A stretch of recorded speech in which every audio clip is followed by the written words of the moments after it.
Hey guys, so I have the Bitcoin chart open on the weekly time frame, and as usual, I like to take a look at the long-term time frames first. So yeah, it's been pretty boring, kind of frustrating. We've just been in a range for the last month and a half or so. As you can see, we had a descending wedge, which we broke out of, and we came up. When we broke out of it, we back tested it. So you see right here, this long wick. That was a bullish signal to get in. And since then, we've just been kind of like stair stepping our way up. But in the process of doing that, we formed an ascending wedge. So basically, a descending wedge is a bullish pattern, and an ascending wedge is a bearish pattern that typically will break down. Um, we're at resistance right now. So you can, I know I have a lot of lines on this chart, but this is, it's pretty helpful because it shows all like the support and resistance levels, the main ones that I'm looking for in regards to the price action. And you can see this one right here, where we're just under right here, if you track that back all the way, you see it served as a resistance level here, and it served as a support level right here, and a support level right here. And these are weekly time frame support and resistance levels, which makes them a lot stronger. And what makes them a lot stronger is because you have a lot more traders looking at it.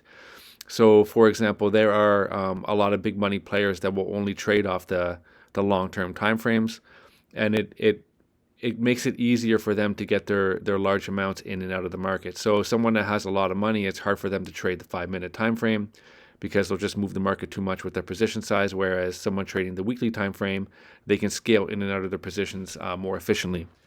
Anyway, so as you can see, we are right under the significant resistance level, which is around 31,500.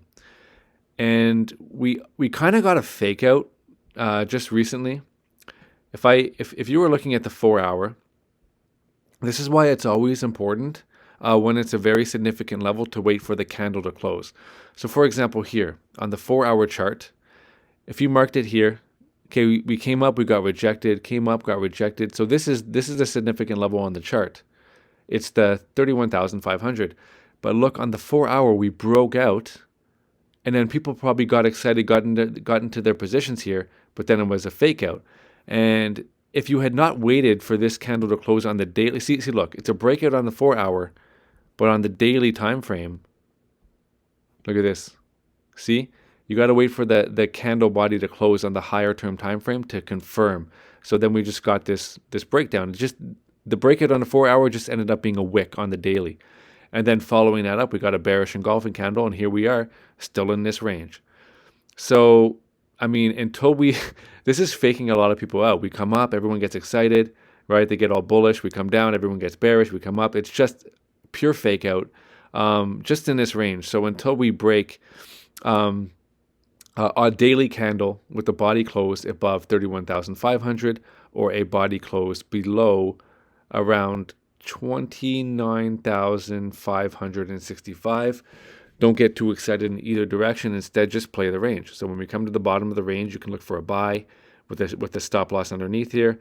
If we come to the top of the range, you can look for a short.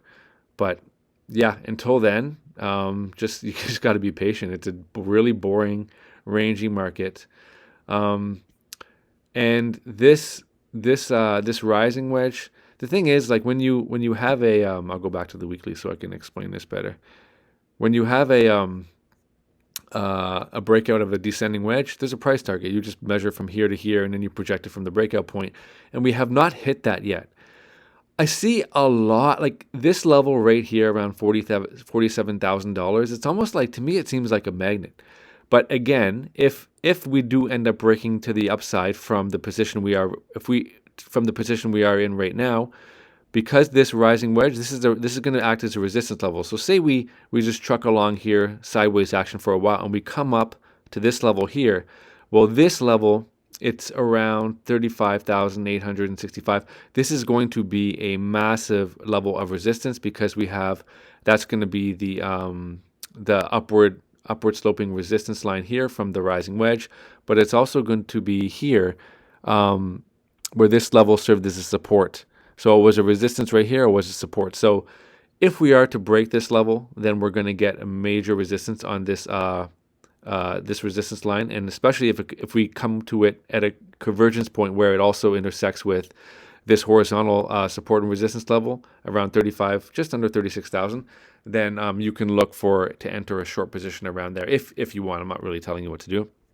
If we break down from here, then the breakdown, well, we have the lower channel, the lower line of this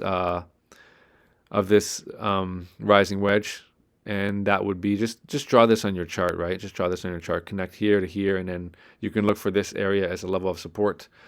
But keep in mind, this is typically a bearish pattern. So if it breaks down out of this, then yeah, your support's going to be back around here, just around 24,700-ish.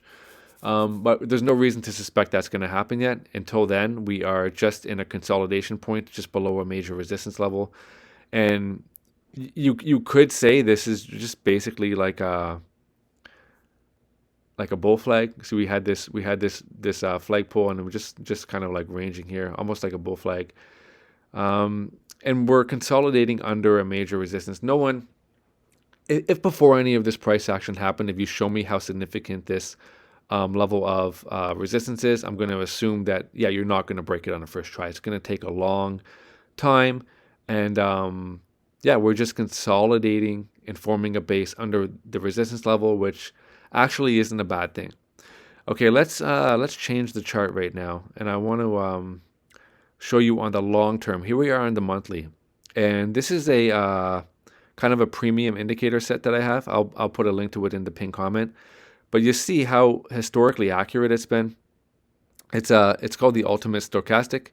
And you see, like, here we are. When we turn green, actually we turn green at this candle here. When we turn green, we don't turn red again until the bull market's over. So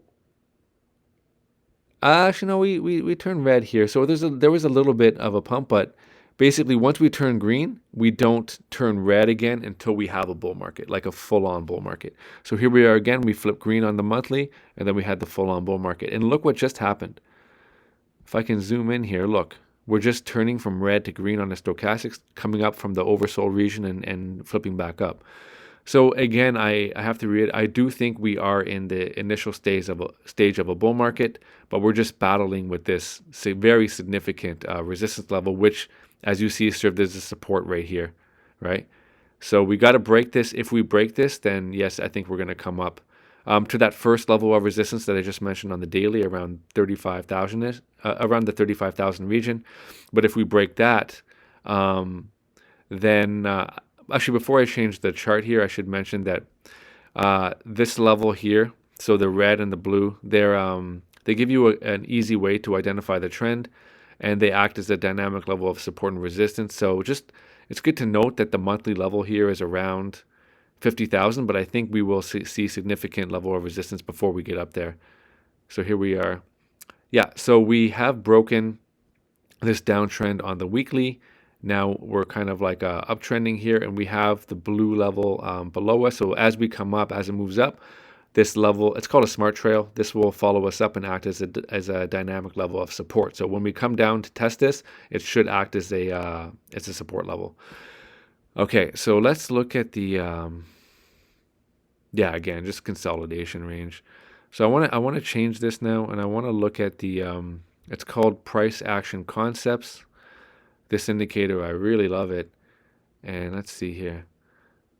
So again, this is showing an order block. We have a very significant region on the chart here, right just under around 40, from between 45,400 up to around 47,884.